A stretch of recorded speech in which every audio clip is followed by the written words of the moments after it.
if you forget to upload the picture of you doing the demo exam, the only way to fix that is to take it a second time, which, I mean, it only takes a couple minutes. And like I said, you can literally type anything you want in those boxes, or literally copy and paste anything you want into those boxes. That doesn't really matter, but you do have to do it a second time. There is no way to show that you've done the test without doing it again. And by the way, you can take that practice test as many times as you want. There's no limit as to how many times you can take that test. That was the only real question I got this week from people, is they said they forgot to take a picture. And I said, well, unfortunately, you're gonna have to go back and do it again. The other question that was asked a couple times, and I'll just stress it again, is just to clarify, okay, the exam starts at 2 p.m. whether you're logged in or not, which means if you log in and you get through the security checks and it's 2:02, your timer is not going to show 50 minutes. It's going to show 48 minutes. Okay, so just that's why you need to be starting to log in 30 minutes prior to whatever the test start time is. That's very, very important. A lot of people were under, here comes Jarlenis. A lot of people were under the mistaken impression that whenever they logged in, their timer would still give them the full time, and that's not the case. The timer will start at exactly 2 p.m. regardless of whether or not you are logged in. Again, which means if you log in late, you're costing yourself time. That's why you need to log in 30 minutes before, so you have time to go through all the security checks and be ready to begin at exactly 2 p.m. Okay? Any other exam-related questions or anything that anybody had about that? No? All right. So we're gonna finish up Imperialism this week. Okay, next week, all three of the lessons that I'm going to do are going to be about how to write this essay in 45 minutes in such a way that we're maximizing the potential score that you get. And I'm thinking for next week, we'll probably only need to meet twice. Okay, I think I can do that in 2 sessions and we won't need a third.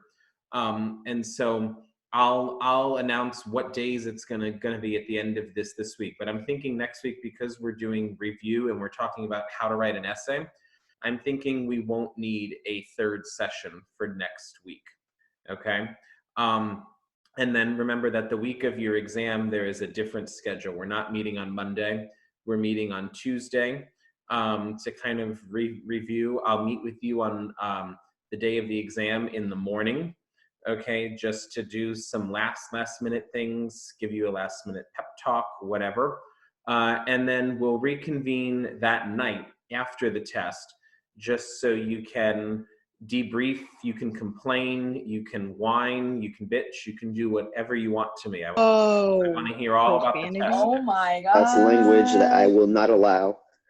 You'll be all right. This is, I don't post these for kids. I check the box that says not for kids, so we're good.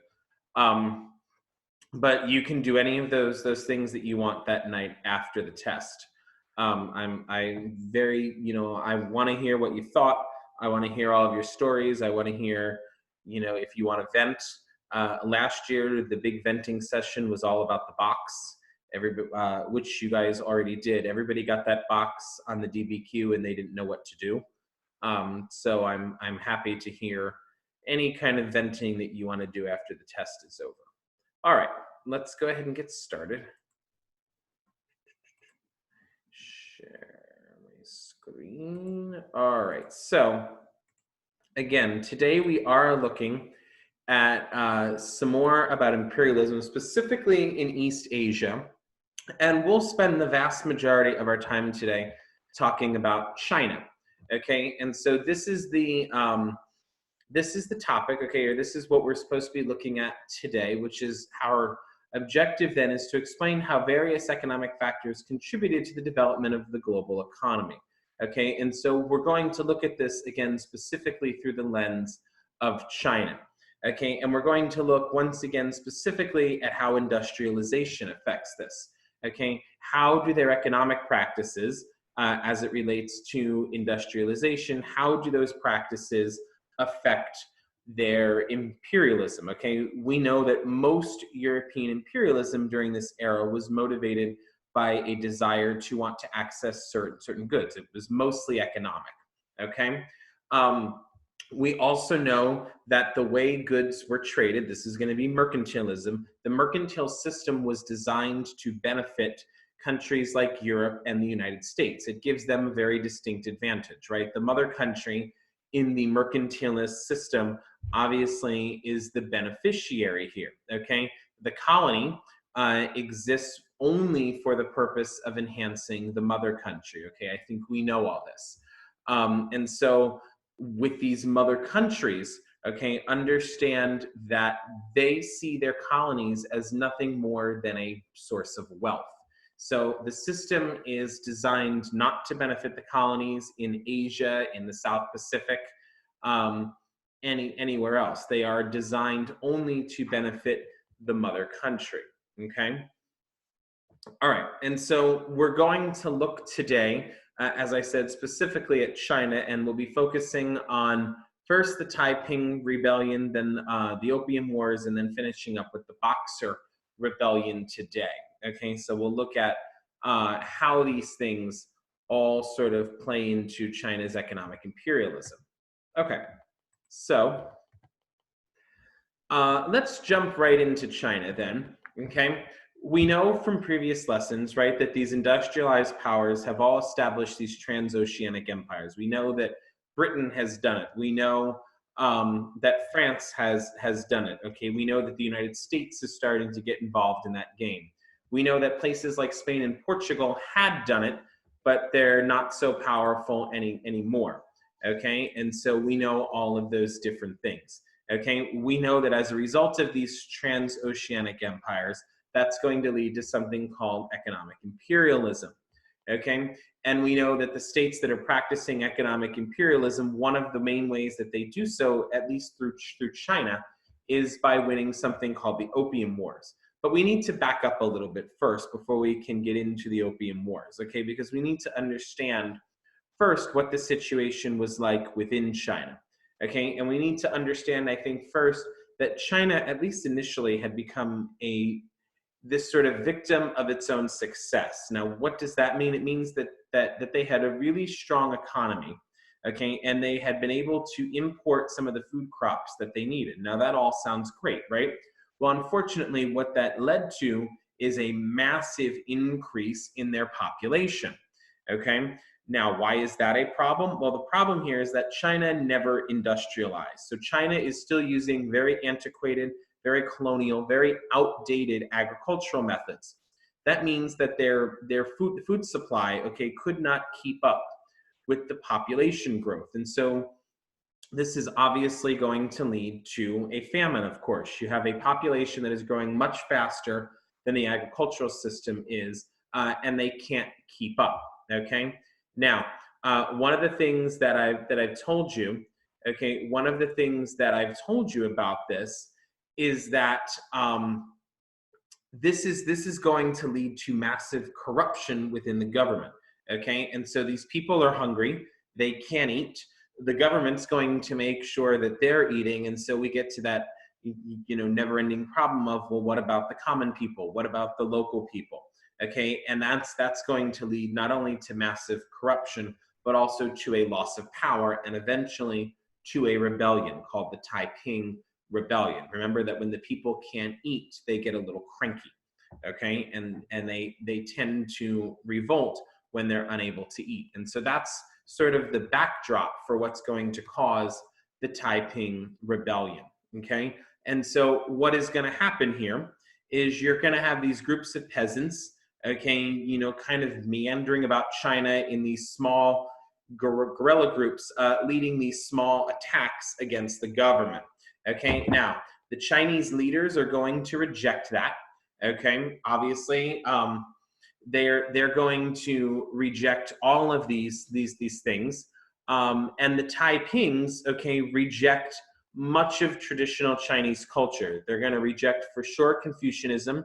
They're going to reject Buddhism. They're going to reject Taoism. So they're going to reject all of these traditional Chinese ideas in favor of Christianity.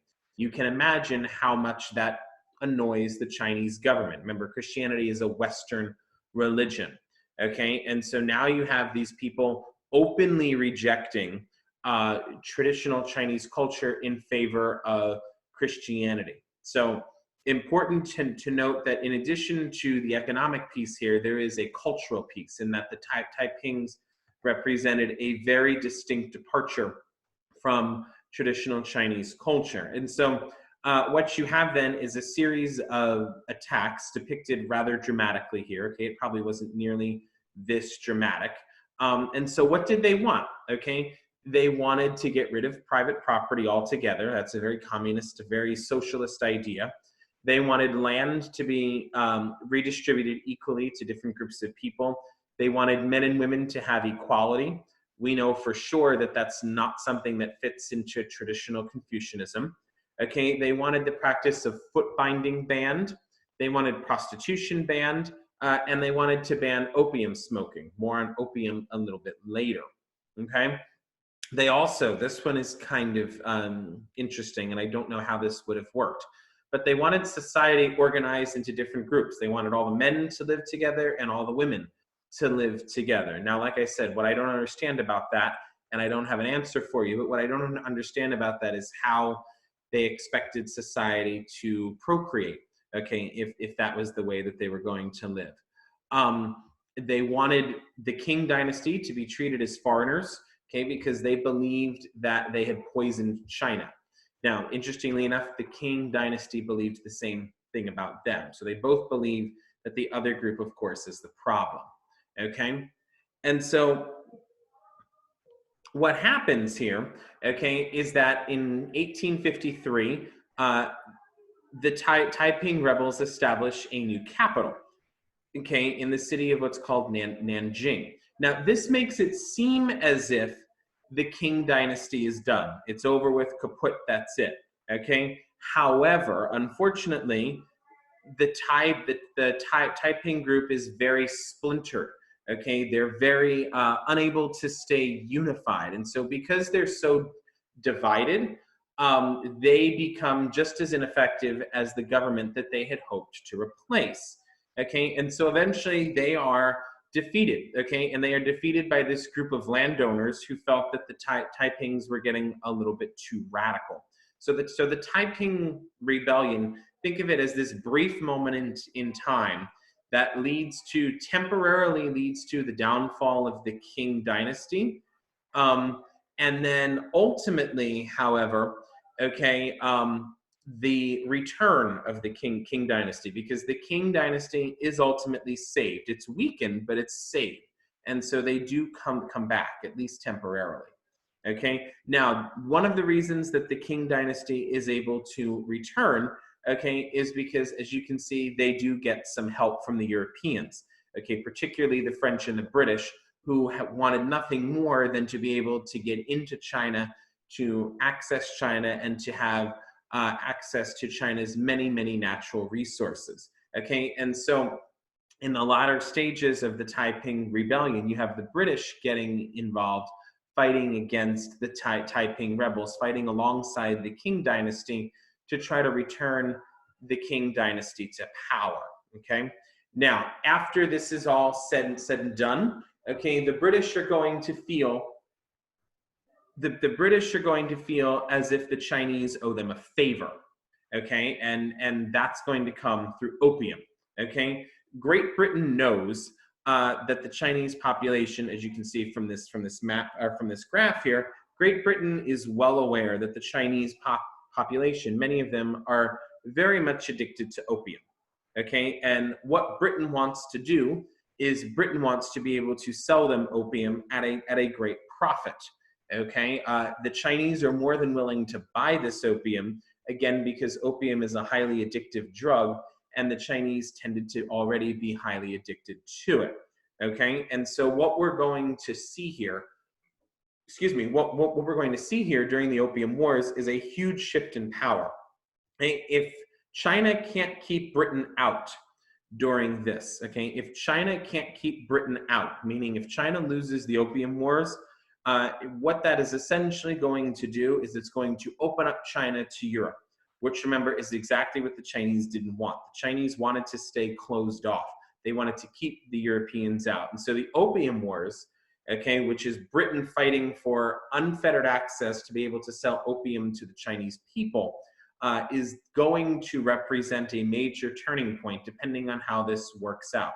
If the Chinese can win this war, they can keep the Europeans out and they can still keep much of their traditional culture. If the British are able to win, that's going to open up the floodgates, and it's going to lead to not just the British, but a lot of other European imperial powers wanting access to the resources that you're going to see within China. Okay, so why opium? What is it about opium that's so important? Couple of things. Okay, I've already mentioned to you that it's highly addictive. Okay, it gets brought to China by way of the Arab traders. Okay, it is a highly addictive drug. It's a painkiller, by the way, and it was touted pretty much as a cure for almost anything. Okay, dysentery was one of its first uses. Excuse me. But it was originally, before they began smoking it, it was a liquid drink. But it was touted as a cure for various illnesses, including dysentery. Okay, and it starts to become a problem in the late 18th century. Okay, now it is one of the goods that the Chinese are most interested in. Okay, they're not interested in British furniture. They're not interested in other manufacturing. They're just interested in the opium. So it's really the only product that the British have that the Chinese want. Okay. In fact, as you can see here, the Chinese emperor wants nothing to do with any British product, right? Our celestial empire possesses all things in prolific abundance. There's therefore no need to import the manufacturers of outside barbarians. That's Emperor Qianlong, okay, talking about why he believes China has no need to import anything. So remember, the Chinese really want to keep the British out, okay? However, by the 1830s, the British, okay, and to a smaller extent, Americans had found a very willing and very profitable market within China for this highly addictive drug, okay? And it was one of the few things, other than cotton, that the British had gotten from Egypt. It was one of the few imported goods that the Chinese were actually interested in. And so, you can take a look and you can see how importation of this product within China grew. Okay, in 1773, they were importing about 1,000 chests a year. By 1832, so 50 years later, that's up to 23,000 chests. So that, so they're importing 23 times more opium in a 50-year period. Okay. Now, what did the British want? Obviously, the British wanted tea. Obviously, they wanted silk. Okay, those are going to be the main products that the British wanted to get out of China. Porcelain being another one. Okay, and so technically speaking, okay, importing opium into China was technically illegal, but the Chinese officials were extremely corrupt and were willing to look the other way in exchange for a payment, usually of silver. Okay, and so the silver trade, okay, which we've talked about before, is coming back into play here as well, and is going to help fuel this demand. Now, it's also unfortunately going to lead to a giant trade imbalance, okay? Because as we already talked about, right, the value of silver, once everybody gets involved in it, is going to start to plummet. And we talked about how the value of silver plummeted within China. So now you have a huge trade imbalance here. You have all this silver that's not really worth anything, okay? And the only thing that they can really trade it for is going to be opium, okay? But because most of the Chinese people are now addicted, and this is kind of funny, okay, because they're all addicted and they're all high most of the time, they suddenly became extremely lazy. And so you have all these many millions of Chinese workers who are addicted to opium, but because they're high all the time, they're too lazy to go to work or do anything productive. And so all they're doing now is sitting around and smoking opium all day. And so basically, you have millions of people in this population that are just laying around high all day. Okay, and so China's economy is now going to start to suffer as a result of this as well. Okay, and then we've got some Chinese folk sitting around getting high off of opium. Okay, and so the Chinese government now starts to speak out against opium. Okay, and they start to take a much harder line on enforcement. Remember, technically, opium's illegal. Okay, they're not supposed to be doing it, and so the Chinese government begins to enforce that law much more stringently. Okay, they try to expel the Western traders, particularly the British. They try to seize and also destroy a lot of the opium coming in. Now, the British become extremely offended by this, and so the British send a huge fleet from their navy off to China, okay, as a way to fight this. Britain wants to be able to trade opium with the Chinese without restrictions, okay? They don't want to have to deal with the government when they want to trade this opium. So they're fighting this war. Okay, they are fighting this war, which they win, by the way, but they're fighting this war to allow for unfettered trading access of the opium. So the first Opium War begins, and it was not ended until 1842 when we have the Treaty of Nanjing. Now, as I said, this is a victory for the British, which meant that the British got to dictate the terms of the surrender. Okay, and so what the British do is they become very clear that they are now going to be able to trade their opium pretty much as they wish. Okay, and so they start replacing a bunch of restrictions on the Chinese. They begin to open up a whole bunch of ports to European traders, so that the Europeans, particularly the British again, no longer have to smuggle the goods in. Okay, they force the Chinese to recognize Christianity as a legal religion, and that the government has to protect those people who are allowed or who want to practice Christianity. Okay, foreigners for the first time are allowed to move to China and to purchase land and to live there. Okay, and they do not allow the Chinese citizens to call them barbarians. So they're not allowed to use that term. These are all the terms of the Chinese surrender at the end of both of the Opium Wars, which again, Britain won both of them. China didn't win either one. Okay, and so if you're looking at a little piece of the treaty here, this is but an excerpt from the treaty. You'll see this is Article 2, which, as you can see, declares that the British are allowed to reside within China, okay, without persecution. Okay, so this is a major shift, China allowing foreigners in for the first time. And we've talked about, you know, what that leads to, like in this cartoon multiple times. Now that the Europeans are in there, now that they can bring their civilization, that they can bring their modernization, you are going to see the literal, in some cases, cutting off of traditional Chinese culture. Okay. Additionally, China had to pay the British $6 million. Okay, for the value of that opium. So now we have opium legally arriving. Okay, and this other cartoon that we've looked at before, showing again how traditional China, the Chinese dragon, has been slain by these European powers. Okay, and so we've got the British over here as the lion. We've got Italy, Austria, Russia, Germany, the United States, Japan. Okay, and then as Jan pointed out to us on Monday, the rooster representing the French. So you have these European, and in two cases, North American and another Asian power have sort of slain this Chinese dragon. China is now forced to take part in world trade. Okay, so China could not, after the Opium Wars, China was unable to cut itself off from the rest of the world for any longer. Okay, here's another brief excerpt from that treaty. Okay, this one again deals with money. Okay, and the Chinese having to pay the British $12 million. So China was really humiliated by this.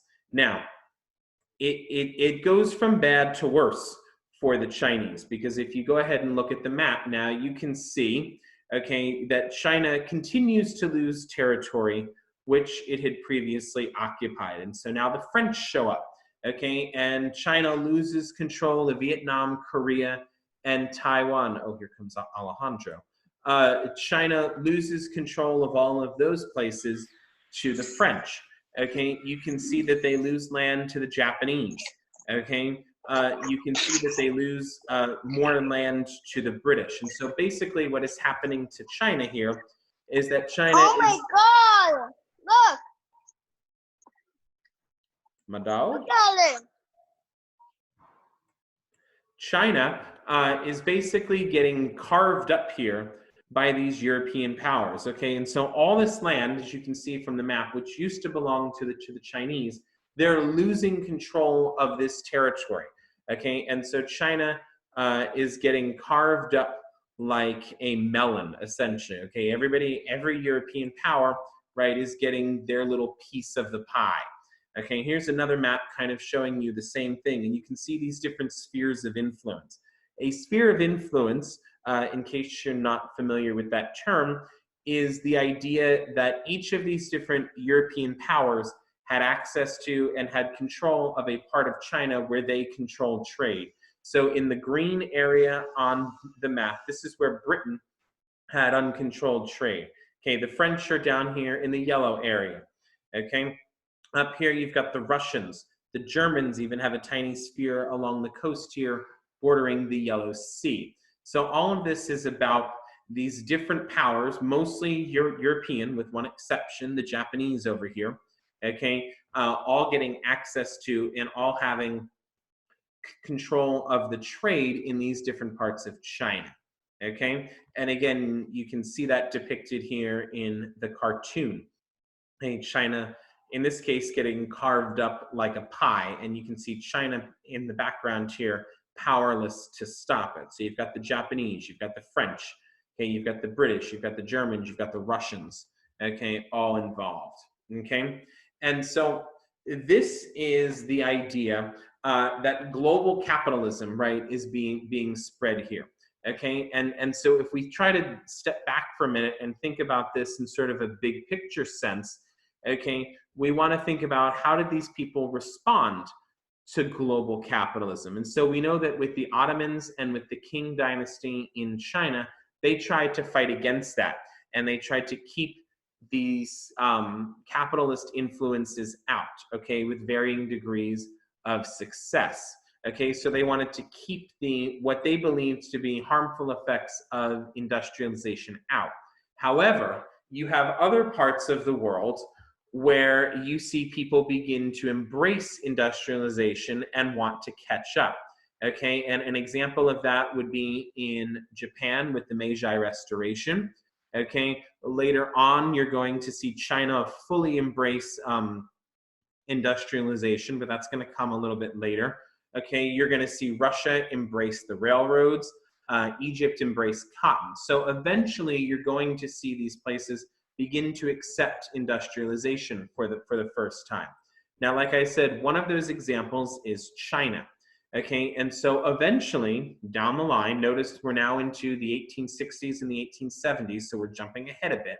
Okay, after the Opium Wars, China finally realizes that if they want, really want to do what they want to do, they're going to have to strengthen themselves as a country. If they want to get the Europeans out, they're going to have to modernize, and they are going to have to industrialize. Okay, and so they try to kind of thread this needle of what they call self-strengthening. Now, what does that mean?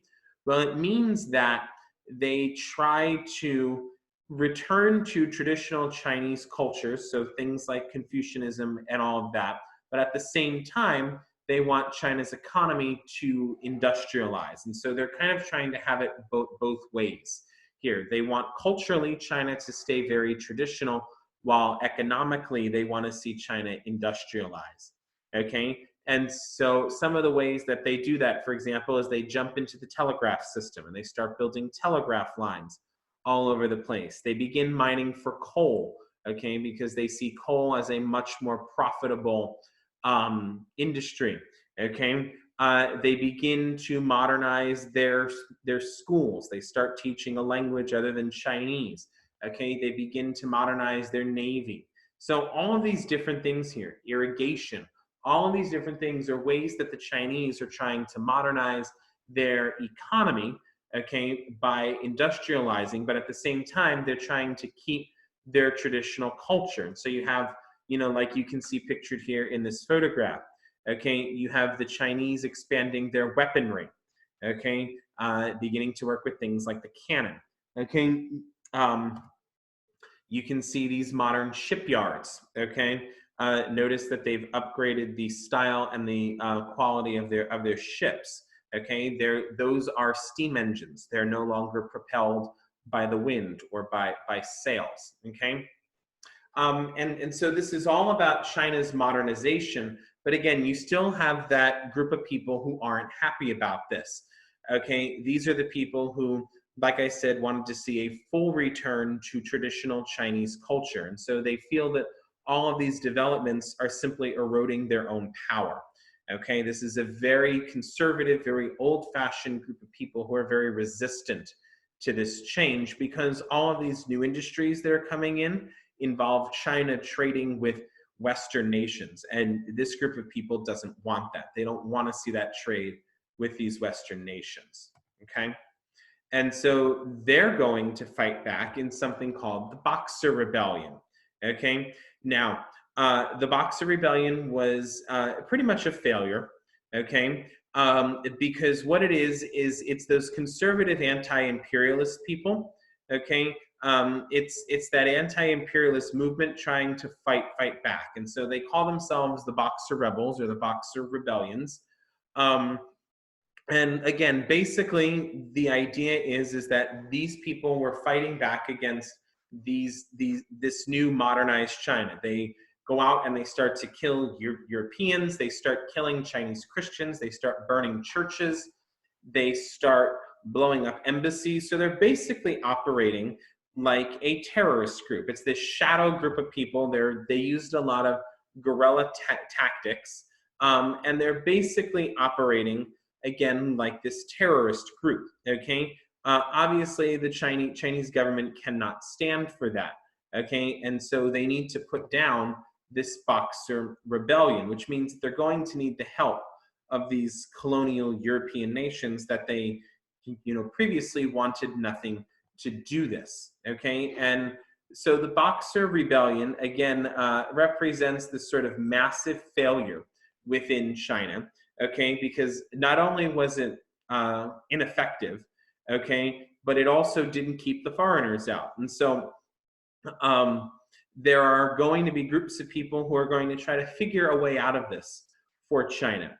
Okay, there's going to be a group of people that are going to want to sort of, again, thread that needle, try to find a way that they can, absorb Western science and absorb Western technology, but at the same time, still keep some semblance of traditional Chinese culture. And this is very difficult, obviously, right, for them to do. Okay, and they realize that the only way to do this then is to have a truly unified China. Okay, that if China is not unified, the foreigners, the Europeans, are going to continue coming in and continue splitting up China. Okay, and so what that's going to lead to then is this Chinese nationalism. Okay, and that's going to become a very important thing. This idea of Chinese nationalism, particularly as we move into the 1900s, and we start to talk about China's movement towards a single and unified communist party, the Chinese Communist Party. Okay, now the way that the Qing dynasty responds to these new pressures obviously is going to be extremely inadequate, and it's going to be too little too late. Okay, and so in 1911, the Qing dynasty finally collapses. Okay, all of this pressure to modernize but also remain traditional, all of that pressure is going to be too much for them. Okay, and it's going to lead to a huge struggle over who's going to be in power in the future. Okay, and that struggle is going to continue until we get to a fellow by the name of Mao Zedong, who's going to be able to seize power. Unfortunately, however, the way the course is currently structured, we're not going to be able to get to Mao and talk about the Chinese Communist Party, unfortunately. Okay, and so China has to continue to contend with these spheres of influence. I keep coming back to this graphic because it's extremely important for you to see just how humiliating this century was for China. Okay, how they had gone from essentially being cut off from the world and having all this power internally to now they've been chopped up. Okay, there's a reason when they teach this period in China. If you were to take this history class in China, there is a reason that Chinese history books call this China's century of humiliation. Okay, because they basically go from being self-sufficient to now having to recognize all of this power that the Europeans and the Japanese have over them. Okay, so it's a rough century for China, and it's interesting that we kind of start the year way back in Unit 1 talking about China as a major power, and now, you know, here we are sort of finishing up talking about how China loses most or all of that power. Okay, and so if we're thinking about what this looks like, right, if we're thinking about what this looks like in comparison to the, I keep doing that, in comparison to the Ottomans, okay, we know that the Ottoman, okay, felt that they were highly successful on their own and that they had very little to learn from these outside groups. Both the Chinese and the Ottomans refer to these outside groups as being barbarians or being infidels, okay? So that is a similarity between the Ottoman Empire and between China at this time. And the reason I bring this up is because this is, again, something that they may ask you to do. Okay, they might ask you to compare two different imperial empires, and if they do, here you go. Okay, the Ottomans are very close neighbors, rather, to the Europeans, unlike within China. Okay, China, of course, is more cut off, which meant China could kind of keep themselves cut off for a longer period of time. Okay, the Ottoman encounter with the West happened gradually, whereas with China, it kind of happens all at once. All of a sudden, the British show up and they're like, here's some opium. Okay, it's a very abrupt transition with the Chinese, whereas with the Ottomans, it's very defensive. Both the Chinese and the Ottomans, neither of them ever fell under direct colonial rule, right? There was never, the British never fully controlled China, just like the French never fully controlled the Ottoman Empire. It was always indirect rule. Okay, what that meant is that the existing government lost power, but they never lost total power. Okay, the Europeans kind of ruled both places by proxy from a distance. Both sides wanted to modernize, but they only wanted to modernize to keep the Europeans out. That's what they call defensive modernization. Both of them wanted to continue to preserve their independence, and in both cases, they held tightly to their culture or to their traditional values. With the Ottomans, it was Islam. With the Chinese, of course, it was things like traditional Confucianism and Taoism and Buddhism. Okay, both of them were once major empires and were very, very proud nations that by the end of this time period had essentially become what they called semi-colonies, okay, being ruled informally by some other European power.